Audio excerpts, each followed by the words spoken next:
कपिल जी, मैं आपको धन्यवाद देता हूं और ये फिल्म बनाने के लिए, ये वेब सीरीज बनाने के लिए बहुत बहुत धन्यवाद।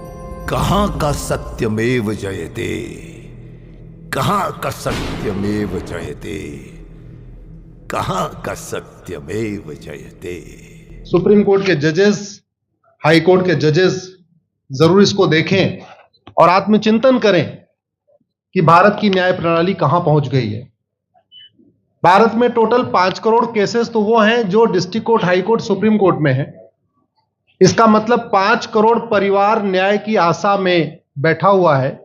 ऑन एन एवरेज एक परिवार में 6 आदमी रख लीजिए, तो यानी 30 करोड़ लोग न्याय की आस लगाए बैठे हुए हैं। 30 करोड़ का मतलब एक अमेरिका, 30 करोड़ का मतलब 15 ऑस्ट्रेलिया, 30 करोड़ का मतलब 7 कनाडा, 30 करोड़ का मतलब 1.5 ब्राजील।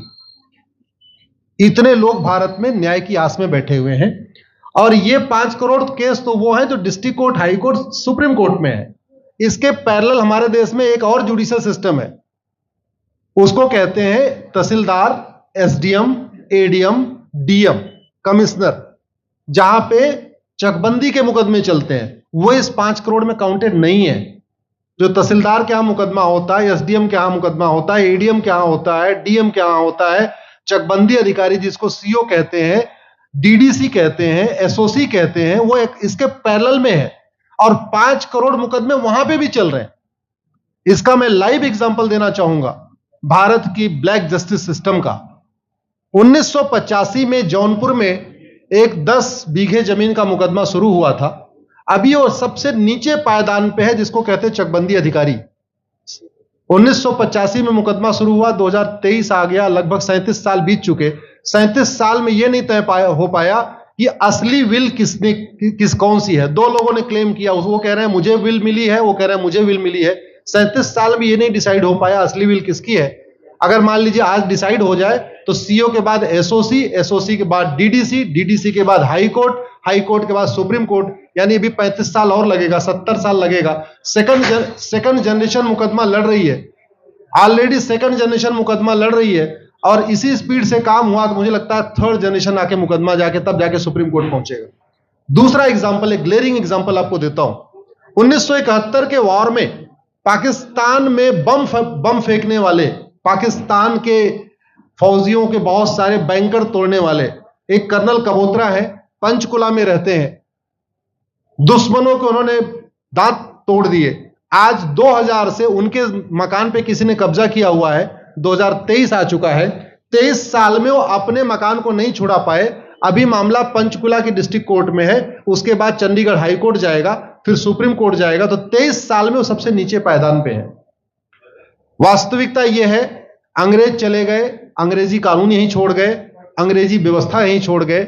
यह व्यवस्था भारत में न्याय देने के लिए नहीं बनी थी। यह जो न्यायिक जुडिशियल सिस्टम था भारत में जो बनाया गया, वो केवल और केवल भारत को लूटने बांटने के लिए बनाया गया था। क्योंकि कानून वही चल रहा है, जुडिशियल सिस्टम वही चल रहा है, इवन हमारा ड्रेस भी वही चल रहा है।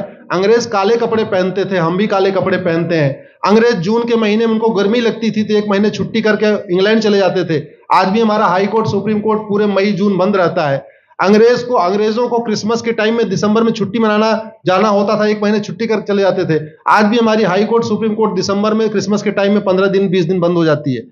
तो सोच वही है, किताबें वही है, व्यवस्था वही है, कानून वही है, तो स्वाभाविक सी बात है जस्टिस होगा कहां से? जस्टिस कैसे होगा? हम 2023 में 1860 का इंडियन पिनल कोड लेके घूम रहे, 1861 का पुलिस एक्ट लेके घूम रहे, गवाहों के बयान 1872 के कानून से हो रहे। हमने सब कुछ वर्ल्ड क्लास कर लिया, लेकिन अपने जस्टिस सिस्टम को कंपेयर करने की कोशिश ही नहीं किया। जितने में एक एयरपोर्ट बनता है, एक एयरपोर्ट बनाने में 25,000 करोड़ की लागत आती है। अगर हमारी सरकारों ने एक एयरपोर्ट की कीमत जुडिशियल सिस्टम पे खर्च कर दिया होता तो हमारी न्यायिक व्यवस्था अच्छी हो गई होती। आज घटिया, चूंकि अकाउंटेबिलिटी नहीं है, जुडिशियल सिस्टम में कोई अकाउंटेबिलिटी नहीं है, किसी के साथ न्याय हो जाए अन्याय हो जाए कोई फर्क नहीं पड़ता, निर्दोष को जेल हो जाए जज की कोई अकाउंटेबिलिटी नहीं, दोषी को बेल हो जाए जज की कोई अकाउंटेबिलिटी नहीं, लाख लोग जेल में सड़ रहे हैं, लाखों धोखेबाज भ्रष्टाचारी बाहर घूम रहे हैं, मूल कारण है ब्लैक जस्टिस सिस्टम। आपने बहुत अच्छा आपने इस पे वेब सीरीज बनाया है और इस देश में world class airport, world class highway, world class shopping mall, सब कुछ वर्ल्ड क्लास बना लिया। इनफैक्ट अपना मोबाइल का डेटा सुरक्षित रखने के लिए हमारे सांसद, विधायक, जज आईफोन भी यूज करते हैं। अमेरिका का आईफोन यूज करते हैं हमारा डेटा सुरक्षित हो जाए, लेकिन भारत सुरक्षित हो जाए उसके लिए यह नहीं देखते कि जापान में कौन सा कानून है, अमेरिका में कौन सा कानून है, सिंगापुर में क्या अच्छा चल रहा है। कनाडा में रेंट का मामला एक डेट में खत्म होता है। सिंगापुर में अभी कुछ दिन पहले एक व्यक्ति के पास 900 ग्राम गांजा पाया गया, उसको फांसी हुई है। दोबारा वहां ड्रग स्मगलिंग होगी क्या? तो भारत में चाहे वो ड्रग स्मगलिंग है, माफिया राज है, ह्यूमन ट्रैफिकिंग है, इन सब के लिए हमारा जस्टिस सिस्टम जिम्मेदार है। कोई भी अपराध होता है उसमें दो पक्ष होता है, एक पीड़ित, एक अपराध करने वाला। जो पीड़ित होता है वो चाहता है जल्दी उसको न्याय मिल जाए, अपराध करने वाला चाहता है मुकदमा लंबा चले। भारत का न्यायिक सिस्टम अपराध करने वाले के साथ खड़ा है। बलात्कारी चाहता है उसका मुकदमा 30 साल चले और मुकदमा 30 साल चलता है। भू माफिया चाहता है कि गरीब की जमीन पे कब्जा कर ले, उसका मुकदमा 50 साल चले और आज की डेट में मुकदमा 50 साल चल रहा है। इसका मतलब वर्तमान न्यायिक सिस्टम बलात्कारी के पक्ष में है, भू माफिया के पक्ष में है, ड्रग स्मगलर के पक्ष में है, ह्यूमन ट्रैफिकर के पक्ष में है, नक्सलियों के पक्ष में है, माओवादियों के पक्ष में है, जो लोग देश विरोधी काम कर रहे हैं उनके पक्ष में है। 40 साल 50 साल के बाद किसी व्यक्ति ने मिलावट करके लोगों का स्वास्थ्य खराब कर दिया, उसको 50 साल के बाद सजा हो रही है। इस बीच उसने कम से कम पता नहीं कितने लोगों का और भी कर दिया। तो ये जो जस्टिस सिस्टम होता है दवा की तरीके काम करता है। जैसे दवा अच्छी होती है बीमारी तुरंत ठीक हो जाती है, अगर दवा घटिया होती है तो बीमारी बढ़ जाती है। दवा खाने के बाद शरीर एज इट इज नहीं रहता, या तो बीमारी ठीक होती है या तो बीमारी बढ़ती है। अगर कोई आदमी एक गांव में किसी के साथ कुछ गलत कर दे, उसको 6 महीने के अंदर सजा हो जाए, साल भर के अंदर हो जाए, दूसरा अपराध वहां नहीं होगा। लेकिन अगर उस व्यक्ति को पनिशमेंट नहीं मिला तो स्वाभाविक सी बात है उसने उसको और मोटिवेट कर दिया। कहते नहीं ऐसे बुखार है, तुरंत 2 गोली खाइए बुखार ठीक हो गया, लेकिन अगर आपने दवा नहीं खाई या गलत दवा खा लिया तो टाइफाइड होगा या निमोनिया होगा। दुर्भाग्यवश ये हमारा जस्टिस सिस्टम यही कर रहा है। आज की डेट में जितनी समस्याएं हैं, चाहे वो घूसखोरी है, जमाखोरी है, मिलावटखोरी है, कालाबाजारी है, नशा तस्करी है, मानव तस्करी है, सोना तस्करी है, ड्रग स्मगलिंग है, या नक्सलवाद है, या माओवाद है, या कट्टरवाद है, जो भी समस्याएं हैं, उसका एक बहुत बड़ा कारण यह है कि हमारा जस्टिस सिस्टम उसको टैकल नहीं कर पा रहा है, उसको पकड़ नहीं पा रहा है, और इसीलिए भारत में अराजकता है। मैं तो इतने जानता हूं, ऐसी कोई बीमारी नहीं जिसकी कोई दवाई नहीं, ऐसी कोई समस्या नहीं जिसका कोई समाधान नहीं। हम हर चीज के लिए बाहर से चीजें खरीदते हैं, तो हम ये क्यों नहीं देख रहे हैं कि आखिर चाइना का जस्टिस सिस्टम कैसा है, सिंगापुर का कैसा है, कनाडा का कैसा है, फ्रांस का कैसा है और अमेरिका का कैसा है। हम क्यों नहीं बेस्ट प्रैक्टिसेस उनकी अडॉप्ट कर लेते। दुनिया के कई देशों ने नार्को पॉलीग्राफ ब्रेन मैपिंग कानून बना दिया। मेरी बहन दीपिका नारायण बैठी हुई है, ये लगातार फॉल्स केसेस के खिलाफ, इनको मैं देखता रहता हूं, एक्टिव रहती है। एक कानून बन जाए नार्को पॉलीग्राफ ब्रेन मैपिंग और कंप्लेन पे अंडरटेकिंग ले लिया जाए कि जो कुछ मैं शिकायत कर रहा हूं इसके लिए मैं अपना नार्को पॉलीग्राफ ब्रेन मैपिंग कराने के लिए तैयार हूं, हजारों की संख्या में फेक केसेस खुद ही खत्म हो जाएंगे। आज की डेट में लोग जुडिशरी की लापरवाही के साथ साथ फर्जी केस से परेशान है, फर्जी गवाही से परेशान है, फर्जी एफआईआर से परेशान है, हजारों परिवार परेशान है। कई बार देखा गया कि जो फैमिली के केसेस होते हैं उसमें कितने सारे फेक केसेस भी आ रहे हैं। तो जो वास्तव में दोषी हैं उनको पनिशमेंट नहीं मिल पा रहा है, जो निर्दोष हैं उनके खिलाफ फर्जी केसेस हो रहे हैं। आज की डेट में गांव में एक दबंग अगर जमीन कब्जा कर लेता है, किसी की हिम्मत नहीं पड़ती उसके खिलाफ कोई गवाही दे दे। लोगों को अपनी जमीन छुड़ाने में 30 साल लड़ना पड़ रहा है, 35 साल लड़ना पड़ रहा है। अगर 30 साल 35 साल के बाद कक्कड़ जी उसको अपनी जमीन मिल भी गई तो उसके साथ न्याय कहां हुआ? 35 साल में उसका टाइम बर्बाद हो गया, 35 साल में उसका पैसा बर्बाद हो गया, 35 साल वो मेंटल ट्रॉमा में रहा, 35 साल उसने तारीख पे तारीख झेली है। और मैं तो डिस्ट्रिक्ट कोर्ट में कई बार जाके देखा, ऐसे परिवारों को देखता हूं जिनके पास बस से आने के लिए पैसा नहीं है, साइकिल से आते हैं। ऐसे परिवारों को देखता हूं जो चाय नहीं पी सकते अपने पैसे से, बेचारे घर से रोटी बांध के और अचार लेके आते हैं, लेकिन वहां मजबूरी में वकील को पैसा देते हैं। तो हमारी कोर्ट कचहरी वास्तव में दलाली का अड्डा बन गया है। हमारी कोर्ट कचहरी भ्रष्टाचार का अड्डा बन गया है। और मैं दुख के साथ कहना चाहूंगा, अदालतों में न्याय हो नहीं रहा है, बल्कि न्याय बिक रहा है। जिनके पास पैसा है, वो कि उन्होंने कितना बड़ा क्राइम किया हो, मर्डर किया हो, रेप किया हो, उनको जमानत हो रही है। और जिनके पास नहीं है, वो बेचारे जेल में सड़ रहे हैं। कई बार तो देखा गया, मैंने मेरे मर्डर किया एक्स अनंत सिंह ने, लेकिन एक्स अनंत सिंह बाहुबली थे, उन्होंने थानेदार को 20 लाख रुपए दिया, वो वाई अनंत सिंह को लेकर जेल में डाल दिया। नाम वही है।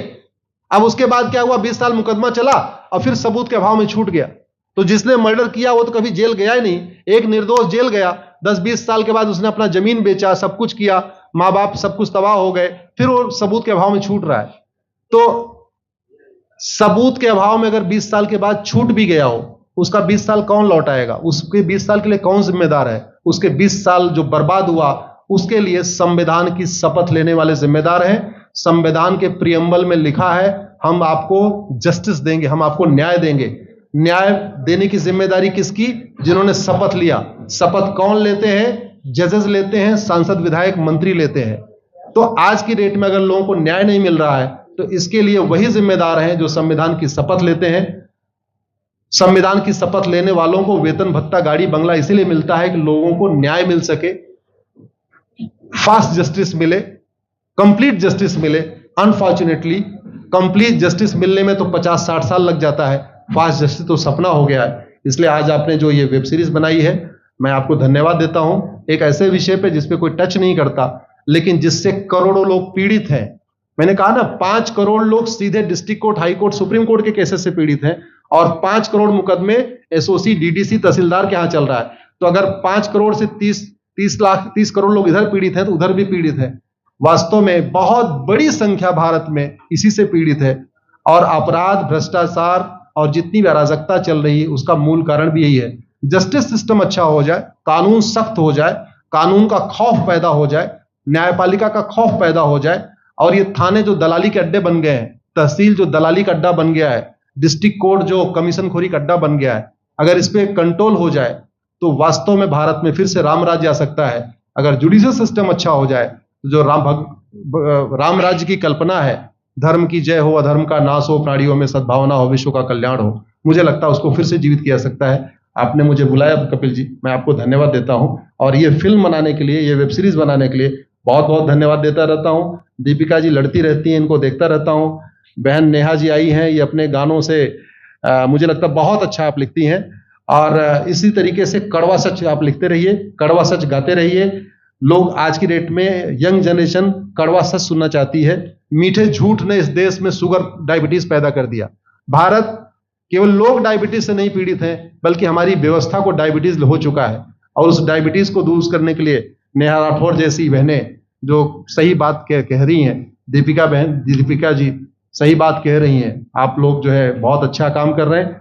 और आपने, कक्कड़ साहब, आपने बनाया वेब सीरीज, आपको विशेष आभार, धन्यवाद देता हूं। यही निवेदन करता हूं, इस वेब सीरीज को ज्यादा से ज्यादा देखें। और खास तौर पे अगर आपके जानने वाले कोई जज हैं, कोई आईएएस हैं, कोई आईपीएस हैं, मंत्री, सांसद, विधायक हैं, उनको भी एक बार फोन करके, व्हाट्सएप करके एक बार कहिए कि वो भी इसको जरूर देखें। क्योंकि अल्टीमेटली न्यायिक व्यवस्था बदलने की जिम्मेदारी उन्हीं की है जिनको वेतन, भत्ता, गाड़ी, बंगला, free air ticket, free rail ticket और वीआईपी व्यवस्था मिलती है। ये व्यवस्था उन्हीं को बदलनी है। जय हिंद, धन्यवाद।